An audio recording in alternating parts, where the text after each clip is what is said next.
Ayan, mga ka-automatic for life, rescue tayo ngayon dito sa Jollibee, Hacienda, Silang. Ayan, may tumawag sa atin, Ford Fiesta. Yes, yan. So, gilid-gilid ko lang muna. Ayan, Jollibee, Hacienda. Gilid-gilid ko lang muna to kaya baka makaharang tayo.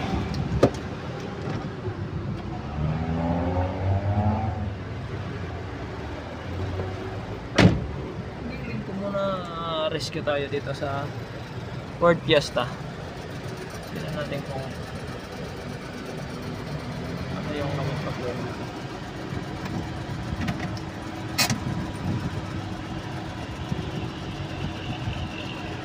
Puntahan natin.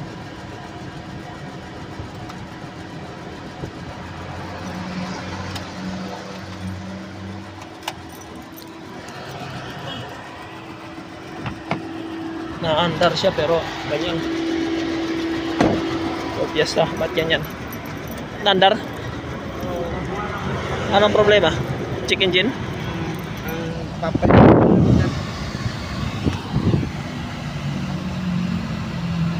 Pag umaandar, namamatay hindi lang yung engine light. Itong indicator na to, sir? Opo. Ayan. Kulay Nawawala, Kulay ilaw. Opo. So, ayan. Tapos, namamatay ang makina. Hindi naman. Hindi naman. Kaso natatakot lang ako mamaya sa ano pa ako material. Oo nga. Oo. So, ayan. Okay. Automatic for life. So, sinalangan natin ng computer scanner para ma-monitor natin kung ano nga ba yung problema. Ayan. Misfire. Cylinder 1. Misfire. Sa makina po yan. So, nagmi-misfire number 1. Yung isa, tingnan mo isa. Picture mo na.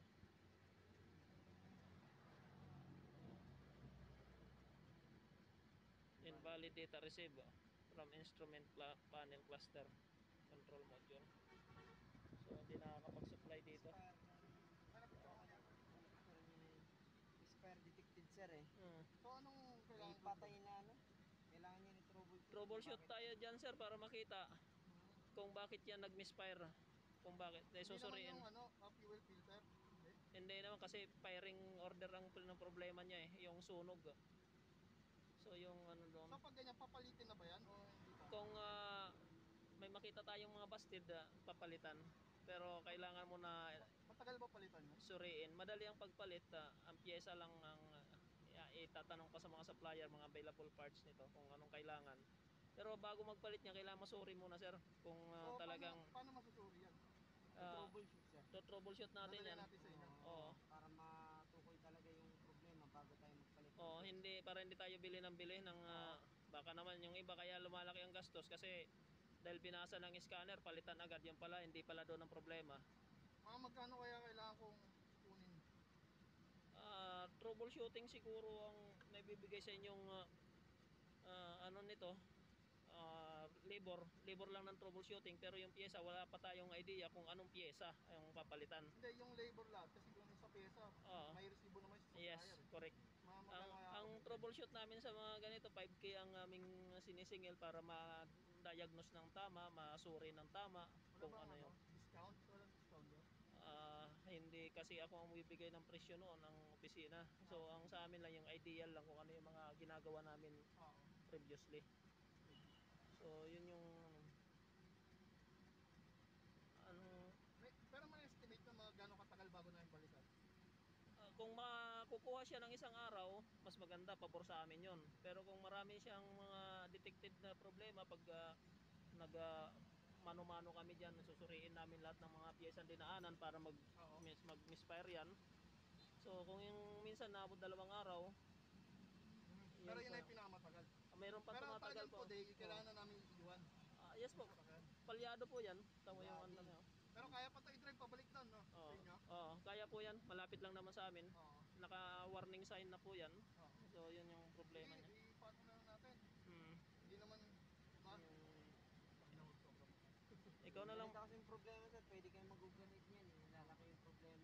Mm. Kasi patay kasi yung ano dyan isa. Mm. Patay yung isa. Ikaw na lang mag-drive to eh. Ikaw na lang. Sige, sige. Baka nakakaharang ako. Sige sir. Oo, sige po.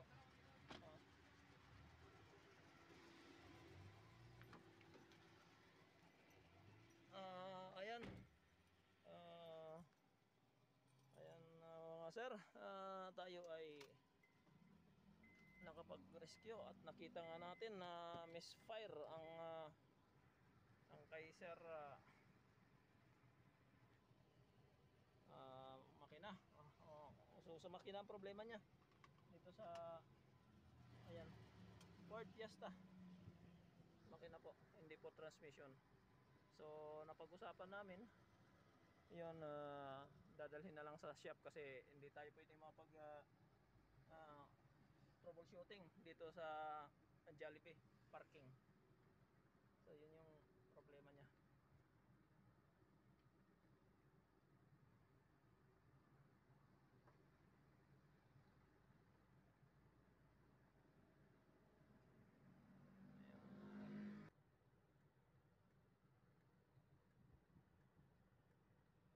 So ayan na sila guys, pinauna muna natin, pinauna yan, yung Fiesta na yan. Ayan. Siyempre nandito yung pumunta sa atin, yung kasamahan nila Montero. So mabagal lang po ang takbo niya, mabagal lang ang takbo niya, hindi siya makatakbo ng matulin. Si misfire cylinder number 1.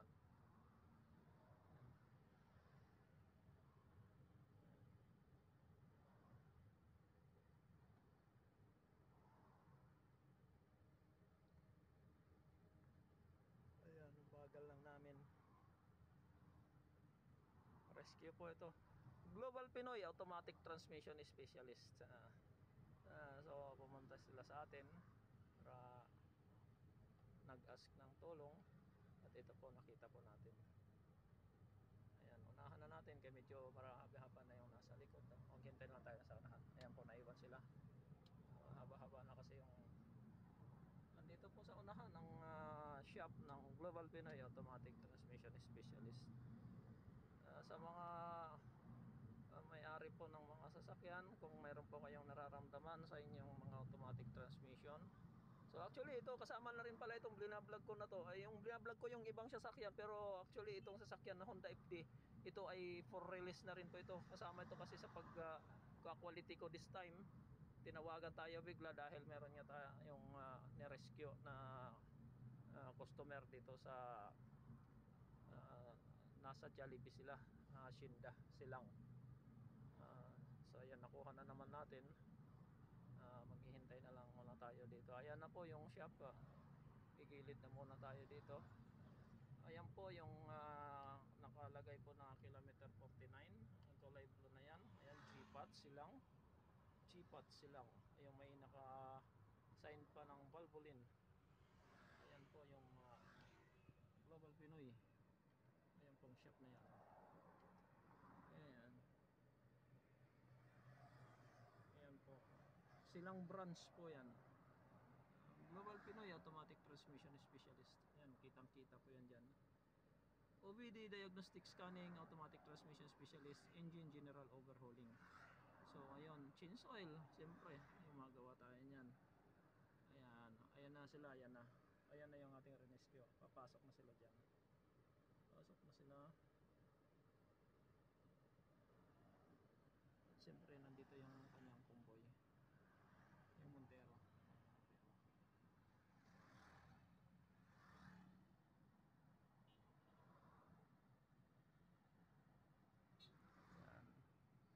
So, ganyan ka dami ng sasakyan dito. Ayan, mahirap ko pumasok. Dami, ayan, si pasok na yung dalawa. So, ako na lang yung susunod. Ayan, pasok tayo. Ayan, madali. Ayan, dami yung sasakyan.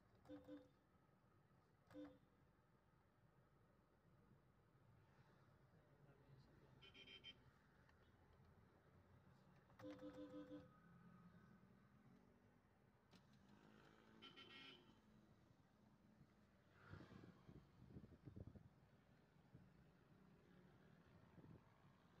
punong-puno tayo dito. Ayan sila.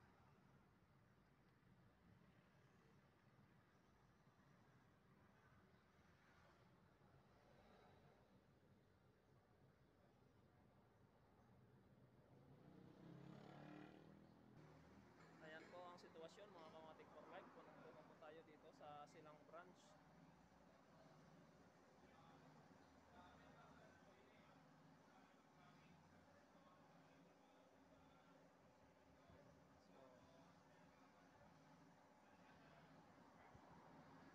ayan po yung kasalukuyang sitwasyon natin dito sa Silang Branch. Ito mga for release ito. Mga waiting tayo dyan.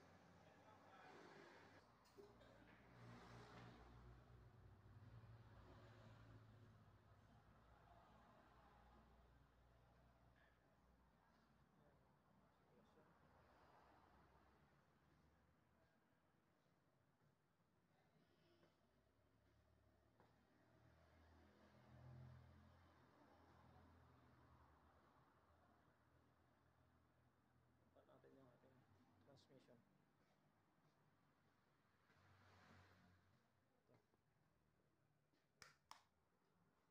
Ayan. Bumuo tayo ngayon. Ayan, andyan sila sir. Sa Ford Fiesta. Huwag niyo muna patayin. Ayun na, palyado. Palyado.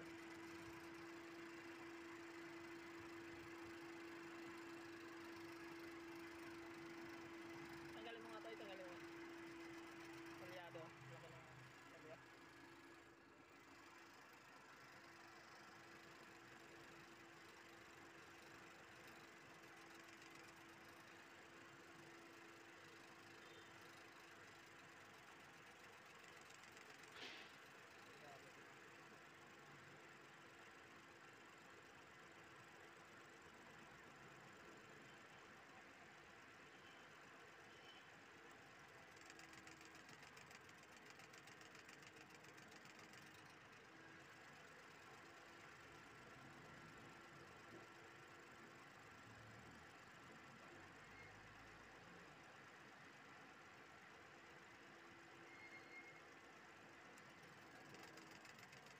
Same sitwasyon. Sige, deep troubleshoot. Deep troubleshoot tayo rito. Halos ipapatay.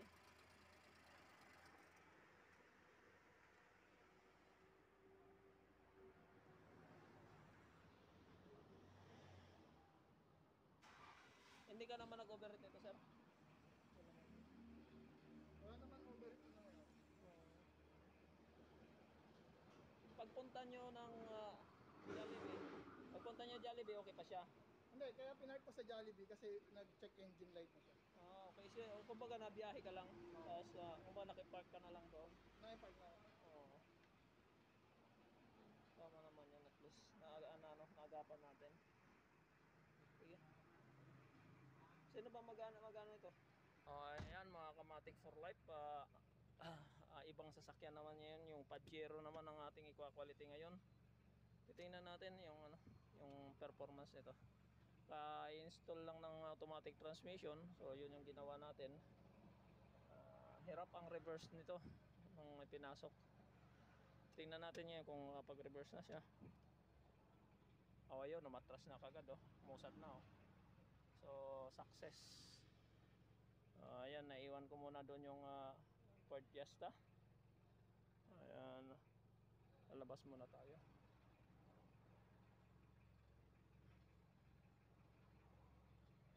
Hawakan mo rin. May walang patayan yan. Yan mo na.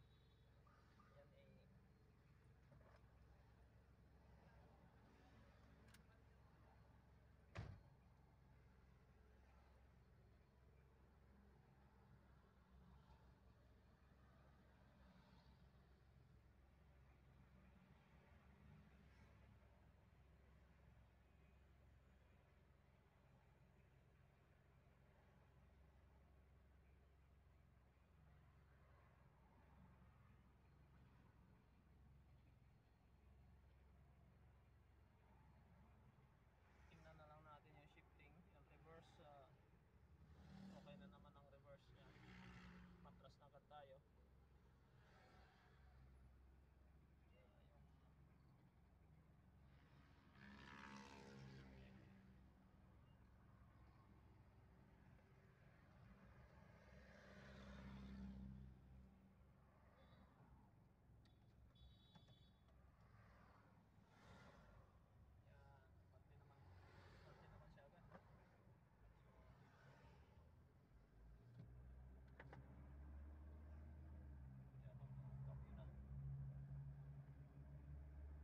maraming salamat ma'am sa pagdayo from Batangas. Ito pong Honda FD ay Batangin niya po ang may kanya nito. So magpa-final na tayo ngayon. Na quality na yung sasakyan, okay naman, wala na tayong problema, wala na tayong babalikan pa. So performance good as nyo. So enjoy your ride ma'am, madam. Salamat sa tiwala sa Global Pinoy Automatic Transmission Specialist. Mafe-feel naman ninyo yan at makikita ninyo pag balik nyo rito na performance nya ay good as nyo o back to standard.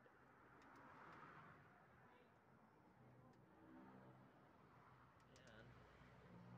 Ayan, pinapainal na ng kasama ko yung battery. Dito yung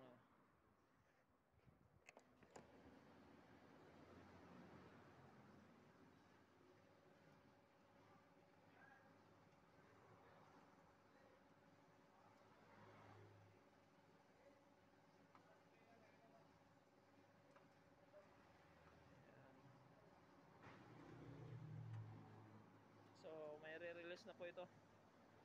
Okay na tayo rito. Na quality ko na po ito. So dito lang po yan sa Global Pinoy Automatic Transmission Specialist. Ayan po.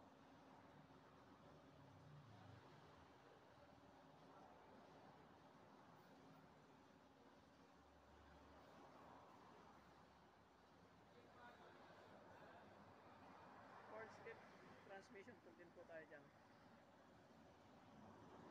Ito po Pajero, transmission po tayo dyan. Ayan po, transmission, yung patrol makina, ito po transmission. So ayan po, mga transmission po yan.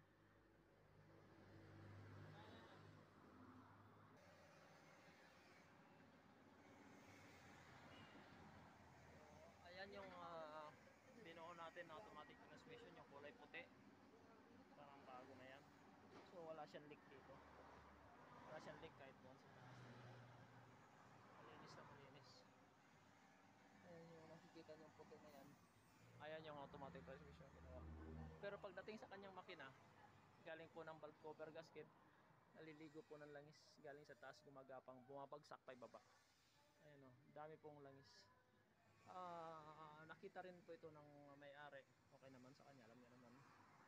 So next time na lang daw yan. Ang advice lang natin, ito yung kanyang rack in o yung kanyang power steering ay may malakas din na leak dito sa dulo. At ganoon din doon sa nagbabawas doon sa kanyang reservoir. Maraming problema sa leakage niya, parte sa steering pump and rack and pinion, and also yung valve cover gasket. So yun mga nag-produce ng tagas dito sa ilalim. So yung transmission nung pinasok dito talagang may tagas din yan. Pero dahil transmission lang ang pinagawa sa atin, transmission lang yung nasolve yung tagas. Ayan. Pero yung parte ng makina, still nandun pa yung mga tagas nila. Ayan. This time na quality na natin ang sasakyan, naitakbo na rin to. Okay na ang performance niya. Ang performance ng transmission like brand new. So magi-enjoy na ang may-ari nito. Pero dapat lang lagi niya na-check yung kanyang engine oil. So ayan, Honda FD for release.